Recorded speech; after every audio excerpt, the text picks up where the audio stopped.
Vous avez peur de poster sur Internet parce que vous avez peur du jugement des autres, vous n'êtes pas le seul. Aujourd'hui, je vais vous montrer comment dépasser cette peur et enfin vous exprimer librement. Alors la peur du jugement des autres, c'est naturel. Beaucoup de gens la ressentent, surtout lorsqu'il s'agit de poster en ligne. Cette peur, elle va vous pousser à rester silencieux, à procrastiner et ça va avoir un impact négatif sur le planning de votre projet Internet. Maintenant, imaginez pouvoir partager vos idées sans crainte, vos passions, vos expériences, sans avoir peur du commentaire des autres. C'est possible, avec la bonne approche, vous pouvez surmonter ce problème et continuer à avancer. Aujourd'hui, on va parler des actions concrètes pour vous aider à dépasser cette peur. Vous allez voir qu'avec de petites actions, étape par étape, pas à pas, vous allez pouvoir enfin trouver le courage de vous exprimer en ligne, de vaincre le syndrome de l'imposteur et faire avancer votre business. Alors moi, je comprends tout à fait cette peur de l'exposition, la peur de recevoir des commentaires et des jugements. C'est quelque chose qui est tout à fait naturel et qui touche beaucoup de personnes, même ceux qui ont l'air hyper confiants. Il y a beaucoup de créateurs très connus, et pas que sur Internet, qui ont traversé cette phase. Et il y en a même qui continuent à la ressentir dans le temps.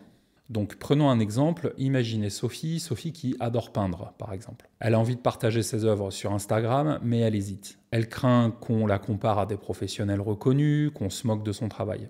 Comme ça la paralyse, elle va garder ses tableaux pour elle, sans jamais les exposer. Et pourtant, dans son entourage, il y a des gens qui lui disent qu'elle a du talent et qu'elle devrait le faire, mais elle n'arrive pas à surmonter ce blocage. Un autre exemple, c'est celui de J.K. Rowling, celle qui a écrit Harry Potter. Avant de devenir l'une des autrices les plus célèbres du monde, J.K. Rowling a été rejetée pendant des années par de nombreuses maisons d'édition. Elle a sûrement pensé à abandonner, elle aurait pu se laisser décourager. Mais elle a persévéré et aujourd'hui, des millions de personnes lisent ses romans sur la planète entière. Si elle avait laissé la peur du jugement des autres la bloquer, on serait tous passés à côté de Harry Potter. Donc ça touche des milliers de personnes et la première étape, c'est que reconnaître cela est nécessaire. À partir du moment où vous admettez que vous avez peur de publier sur Internet ou que vous souffrez du syndrome de l'imposteur, vous faites la première étape pour pouvoir régler le problème. Donc face à ce problème, la plupart des gens vont réagir de deux façons différentes. La première façon, c'est de se taire complètement, d'abandonner le projet, de ne pas avancer et de passer à côté de ce qui aurait peut-être pu être un énorme changement de vie pour vous. Devenir infopreneur, travailler de chez soi, de où on veut, gagner votre vie en indépendance, bref, vous connaissez le tableau. L'autre catégorie de personnes, c'est ceux qui vont publier mais qui vont être très très vite envahis par le doute, surtout si au début le nombre de vues ou le nombre d'inscrits est faible. Peut-être que vous avez un prof de musique qui va balancer un conseil guitare sur YouTube et qui va supprimer la vidéo au bout d'une heure ou deux parce qu'il y aura eu un commentaire négatif ou alors parce qu'il imagine que peut-être un de ses élèves va tomber dessus et il n'assume pas. C'est vraiment très courant de voir des gens qui font un pas en avant et deux pas en arrière. Il y a quelques années, j'avais interviewé sur ma chaîne une amie graphiste, il y avait eu des commentaires qui avaient été assez désobligeants et elle m'avait demandé de supprimer la vidéo. Le problème avec cette stratégie de un pas en avant, deux pas en arrière, c'est qu'elle renforce en vous l'idée que le jugement des autres est important.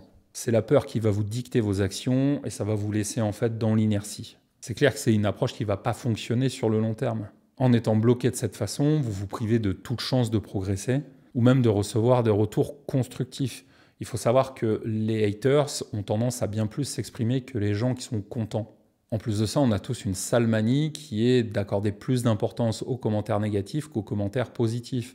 Je vous garantis que si vous recevez 10 emails de remerciements de vos lecteurs, mais un email de critique, le mail auquel vous allez penser toute la journée, c'est l'email qui vous critique. Donc on arrive en fait dans des stratégies qui sont des stratégies d'évitement, ce qui va nourrir la peur. Il y a des études de psychologie qui ont montré que cette stratégie de l'évitement, c'est vraiment ce qui va nourrir la peur et la frustration dans le temps. Parce que si vous évitez une situation qui vous fait peur, vous envoyez le signal à votre cerveau que la situation est dangereuse.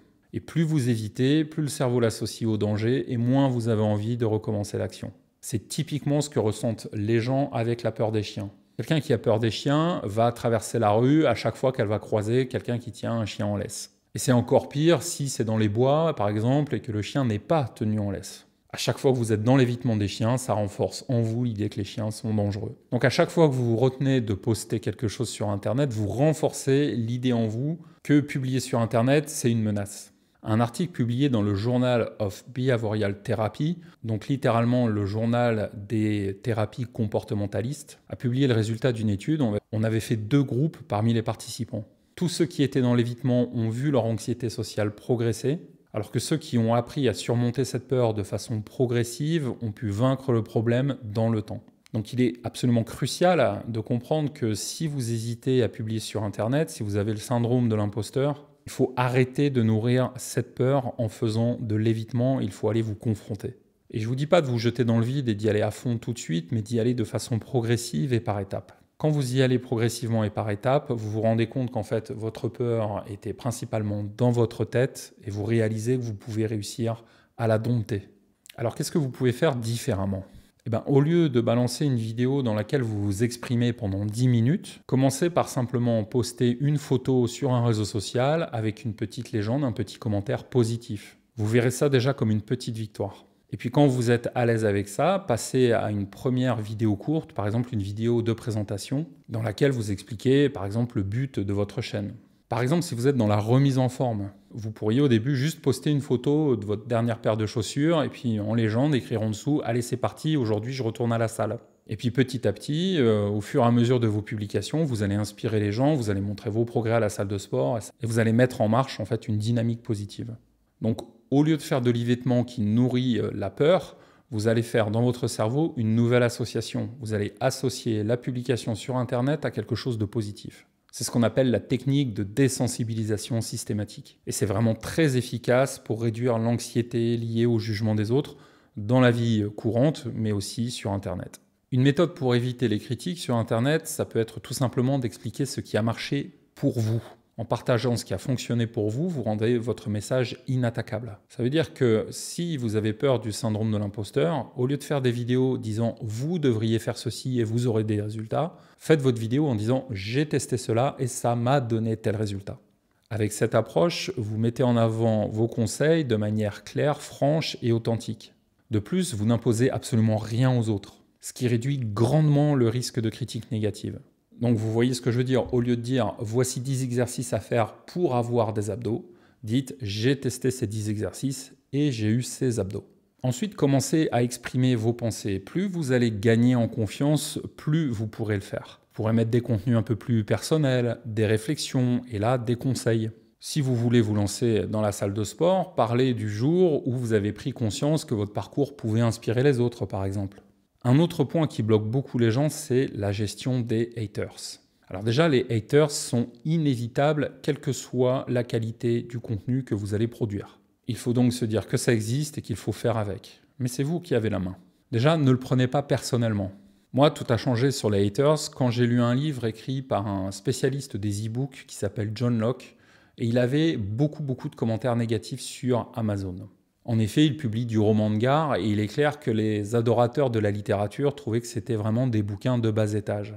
Et en fait, sa vision des choses, elle était vraiment intéressante. Il disait « quelqu'un qui va critiquer mon livre, c'est simplement quelqu'un qui n'est pas dans la cible ». Moi, en tant que vendeur de formation sur Internet, il m'arrive parfois de recevoir des messages désagréables de gens qui pensent que tous les formateurs sont des arnaqueurs, etc. En fait, moi, je me dis que c'est simplement quelqu'un qui n'est pas dans ma cible. C'est pas quelqu'un qui a des compétences, des connaissances qu'il pourrait monétiser pour essayer de former les autres. Si on n'a pas compris que monter un business en ligne est tout à fait viable de nos jours et que des dizaines de milliers de personnes le font, c'est clair qu'on peut trouver des sites comme Traffic Mania un peu bizarres. Donc ce que vous pouvez faire par rapport à ces choses-là, c'est répondre avec calme ou tout simplement ignorer. Moi, j'évite de rentrer dans les conflits inutiles et je ne me justifie pas. Internet est suffisamment large. Si les gens n'aiment pas mon contenu, ils peuvent toujours aller voir autre chose. Il n'y a aucun problème avec ça.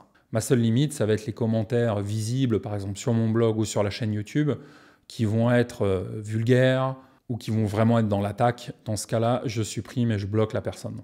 L'idée, c'est toujours d'essayer de changer de perspective. Je vous ai dit au début qu'on allait toujours se souvenir 10 fois plus d'un commentaire négatif que d'un commentaire positif. Donc moi, quand je reçois un message désagréable, je me replonge simplement dans les emails du jour et je relis les gens qui m'ont envoyé un petit merci pour mon dernier article, ma dernière vidéo ou ma dernière formation. Donc la prochaine fois que vous ressentez cette peur du jugement, rappelez-vous que la clé, c'est d'avancer petit à petit. N'essayez pas de plaire à tout le monde, concentrez-vous simplement sur votre progression. Rappelez-vous que personne ne pourra contester vos résultats, ce qui fonctionne pour vous. Et ça, c'est vraiment la catégorie de contenu idéale pour vaincre le syndrome de l'imposteur. Il faut juste comprendre qu'il ne faut pas être dans l'évitement parce que ça va nourrir cette peur et que petit à petit, cette peur deviendra bloquante. Je vous ai préparé un petit PDF librement téléchargeable juste en dessous qui récapitule les points importants de cette vidéo. Il suffit de cliquer dans la description, vous avez le lien pour y accéder, ainsi qu'à tous les autres liens de la bibliothèque Marketing Traffic Mania. Pour le reste, vous pouvez liker, partager, et moi je vous dis à bientôt pour la prochaine. Salut!